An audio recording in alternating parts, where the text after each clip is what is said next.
Our Blessed Mother appeared 18 times to Bernadette Soubirous in this village called Loise in France. Bernadette Soubirous was born on January 7, 1844. She was the first child of Francois Soubirous and Loise Soubirous. Her father was a miller who worked very hard for the family. She's so beautiful. Have you thought of a name yet? Yes, what do you think of the name Bernadette? That's such a lovely name. Hello, Bernadette. At the time of her birth, her family was relatively prosperous. However, due to a series of misfortunes, her family plunged into dire poverty. They were forced to live in a single room that used to be a prison cell. The cell was too small and it was considered unsanitary even for the prisoners. Despite the poverty, everyone loved one another in their family. Bernadette was the eldest of the 6 children they had. From a very young age, she suffered severe illness, leaving her weak and asthmatic. Because of this, she couldn't attend school and she could hardly read or write. How is she, Mother? Don't worry, dear. It's going to be all right. Has her fever reduced? I don't know. It's increasing by the day. Let's pray to God. That's all what we can do now. When she was 14, she was still studying the basic catechism with 7-year-old children. So she was intellectually ignorant of concepts of Immaculate Conception, which were soon to have a major impact on her life. On 11th February 1858, Bernadette went along with her sister and a friend to collect firewood from the nearby forest. They wandered around collecting firewood, and they reached at the foothills of the rocks of Massabiello. There was a small cave or grotto here, where the cattle often took shelter. Here, hold this. I found another one. Hold this, Bernadette. All right. Hey, look over there. Huh? What is that? There are a lot of firewood on the other side. Come, let's go over there. All right. First take off your shoes. I'll come with you too. Bernadette, let us cross the stream first. If it's easy, then we'll call you. All right. Oh, the water's really cold. Watch your step. Bernadette, you stay there. The water is too cold. We will come back quickly. But I want to come with you too. Can you carry me on your back? You are too heavy, sister. Wait there and we will come back soon. Bernadette was delicate because of her asthma, and moreover, she was wearing stockings. She wanted to join her brother and sister, so she sat down to remove her stockings. While she was busy removing her stockings, the air around her started getting colder. It's cold. Then she heard the sound of strong wind. Huh? Is that the sound of a storm? She thought there was a storm coming, and she looked at the direction where the sound was coming from. But when she looked around, she found everything to be perfectly still, including the trees and plants. She turned her attention to her stockings again. After a moment, she heard the sound again. This time, she was frightened and stood up. When she looked up at the grotto, she saw that the rose bushes beneath the grotto were tossing, while all the other plants stood still. Then she saw a brilliant light emitting from the opening of the grotto. And then, to her amazement, there she saw a small figure in the opening, a lady of small stature and incomparable beauty. The figure was young and more beautiful than she had ever seen, and it was clad in white from head to toe and girded with a blue scarf. The lady then inclined her head graciously, as if inviting Bernadette to approach. Bernadette, even though she was a little frightened, didn't want to run away. She was fascinated, and she felt a mysterious attraction toward the figure. The child fell on her knees and took out her rosary. She was about to begin saying the prayers when she found she could not make the sign of the cross. Every time she attempted to draw a cross, her arms fell as if they were powerless. It was not until the radiant figure, who now held the rosary in her hands, had made the sign of the cross that the little child was able to do the same. Bernadette started reciting Ave Maria on each bead, and the apparition smiled in approval. The radiant figure disappeared after Bernadette had finished reciting the 5 decades. By now, Jean and her sister had returned. Huh? Come over here. This time, Bernadette quickly removed her wooden shoes and her stockings and stepped into the water. When she walked through the water, she felt no cold and crossed the stream easily. Then she continued helping her brother and sister in collecting the firewood. Why are you so silent today, sister?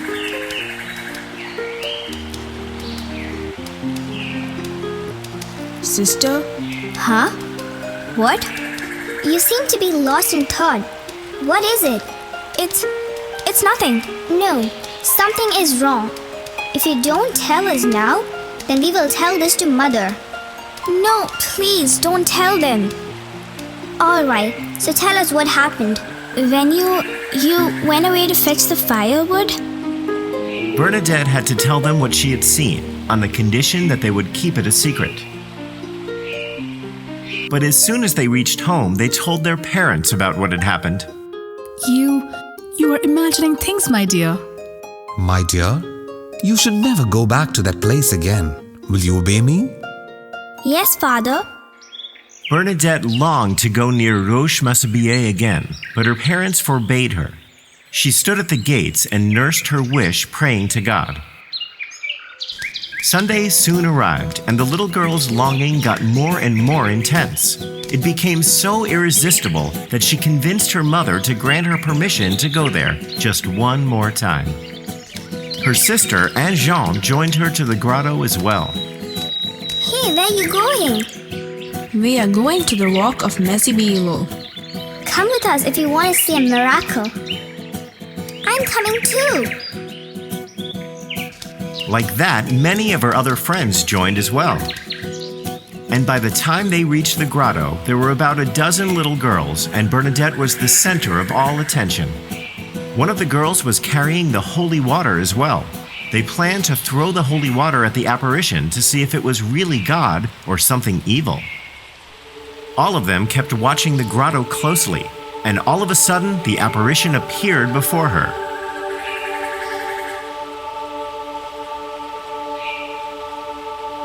There it is. What? We see nothing. She's there. No, we don't see anything. The apparition had appeared to Bernadette alone. None of the other children could see it. The favored child was down on her knees, and with the rosary in her hands, she was looking up at the grotto which had been illuminated only for her. It seems like only she can see the miracle. Give her the holy water. Let us test if it's God or something evil. Bernadette was given the vial, and they asked her to do what they had planned. She obeyed, throwing a few drops of holy water into the air before her. Then she said, Come closer if you are God. She forgot to recite the second part, if you are devil, then go, as she saw the apparition smiling and moving toward her. She's pleased and smiling at all of us. She's coming forward. Seeing Bernadette's devotion, the other girls were convinced as well. They too fell on their knees and took out their rosaries. The more holy water she threw toward the grotto, the more the lady smiled. By this time, many other people arrived near the grotto. They were all wondering what was going on there. Hey, what's going on there? It seems that the little girl in the center is witnessing an apparition right now. What? You must be joking. But as they saw little Bernadette looking up at the grotto, all their irony vanished from their faces, and it was replaced by a look of wonder and respect. Bernadette had now become the talk of the town. Her mother and father were very concerned, as they thought their child was being deceived by someone. You are not going there anymore. You must listen to us, dear. We are worried that something bad will happen to you. I'm sorry, Father. Thanks, my love. That day, Bernadette reluctantly agreed to stop going to the grotto. On the following Wednesday, she summoned up the courage to ask her mother to visit the grotto one more time. Mother, please let me go. How many times do I have to say no to you? You're not going anywhere near that grotto. But Mother, please. Go and see who is at the door. Madam Millet. Hello, dear. Oh, Madam Millet, how are you? Nothing, Louise. Meet Antoinette Perret, a member of the congregation of the Children of Mary of Lourdes. Pleasure to meet you. Pleasure to meet you, Louise. Louise, we are here for your help. Huh? How can I help you? We know that you're not letting your daughter visit the grotto again. That's true. Please, Louise, can you let her come with us to the grotto? We really want to know what's going on. No, I cannot let my daughter become the laughingstock of the town again. Please, my friend, we want to know if she is really seeing the apparition. If it is so, then you don't realize how blessed your child really is. I don't know. All I want is my child to be safe. Don't worry, Louise. We will take care of her. Madame Millet finally got the permission from Bernadette's mother, and all three set out for the grotto early next morning. Madame Millet carried a blessed candle, while Antoinette carried pen and paper to record everything that might be said. As soon as they reached the grotto, Bernadette fell on her knees and took her rosary.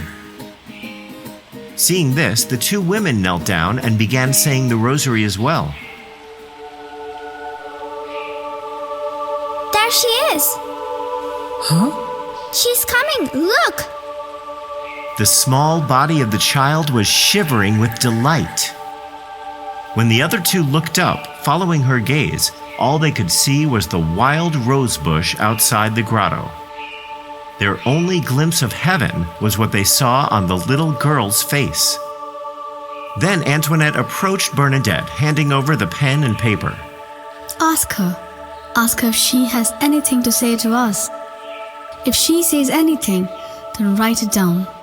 My child, there's no need to write down what I have to say to you. Will you be so kind as to come here every day for 15 days? Yes, of course. I will come every day. Then Madame Millet approached her.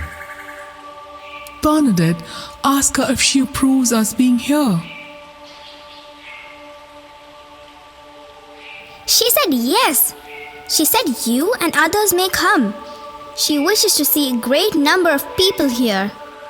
And then the apparition promised to make her happy, not in this world, but in heaven. Bernadette was then taken to her parents that morning. Louise, you are fortunate to have such a child. Oh dear. By now, when she heard what happened from them, her doubts were considerably lessened. She was now afraid of refusing to let her go, as the apparition had requested her to be there for the next 15 days. The next day, Bernadette's parents and aunt accompanied her to the grotto, along with some neighbors. Little Bernadette, as usual, knelt down and began praying the rosary. Ah, look at the face. It's glowing. Is it true? My child had been saying the truth all the while? Shortly after she began to pray the rosary, everyone noticed that her face was illuminated with a spiritual glow. On her 5th visit, the beautiful lady taught Bernadette a prayer, which she recited daily for the rest of her life. She never revealed the prayer to anyone, but she did say that she was told to always bring a blessed candle with her. Several hundreds of people had gathered around the grotto on the 6th day. Dr. Dujas, a prominent physician of Lourdes, was also present on that day. The beautiful lady told Bernadette to pray for sinners that day. Doctor, is there anything abnormal with her? There is nothing abnormal about her physical condition. I checked her pulse while she was in a trance, and her pulse was regular. Her respiration was easy, and nothing indicated a nervous excitement. That day, nothing else was discussed in the town of Lourdes, other than about the incident at the grotto that morning. A meeting was called by the citizens of the town. They expressed their difference of opinion regarding the apparitions. They were concerned about the dangers that could accompany gatherings of such large crowds at the grotto. They persuaded the imperial procureur to officially forbid Bernadette from going to the grotto again. She was summoned before the imperial procureur for questioning. Jacome, the police commissioner, was questioning the little girl when Estrade, who held an official position in Lourdes, joined them. Your stories are all lies. I know who has put you up to this. I do not understand you, sir. Will you promise me to never go to the grotto again? I cannot, sir. I have promised the lady to go. If you do not promise me at once, then I will have to put you in prison. I am not afraid of that. I know that I have nothing to fear. Bernadette was not afraid of any of them, so she answered them calmly and smiling. Before these people, she displayed an attitude of dignity and self-possession. We must not forget that she was just a little girl.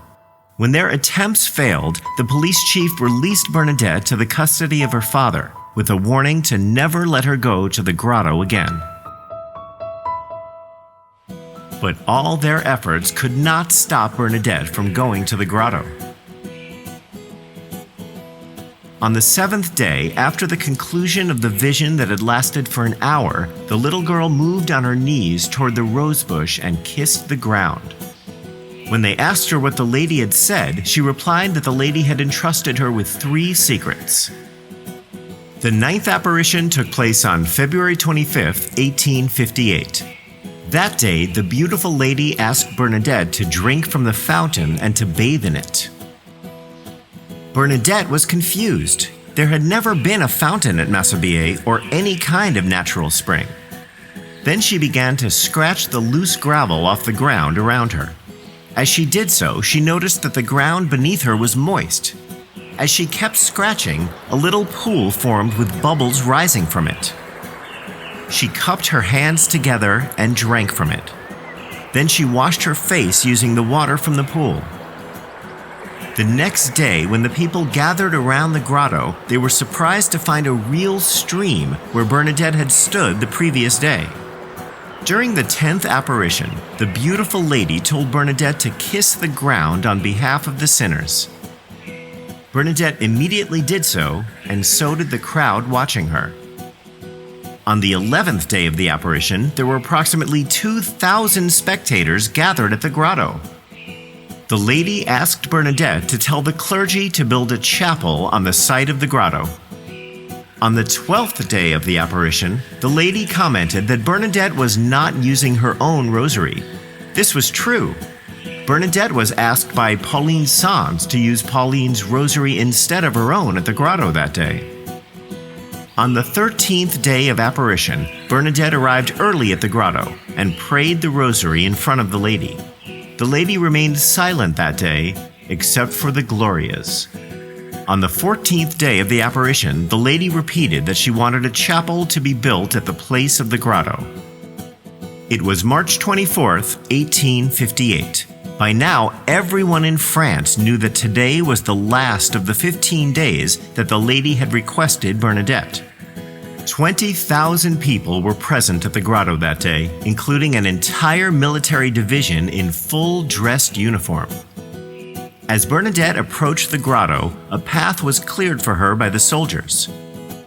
After the apparition was over, Bernadette told the crowd that she would continue coming to the grotto because the beautiful lady had said nothing in the form of a farewell.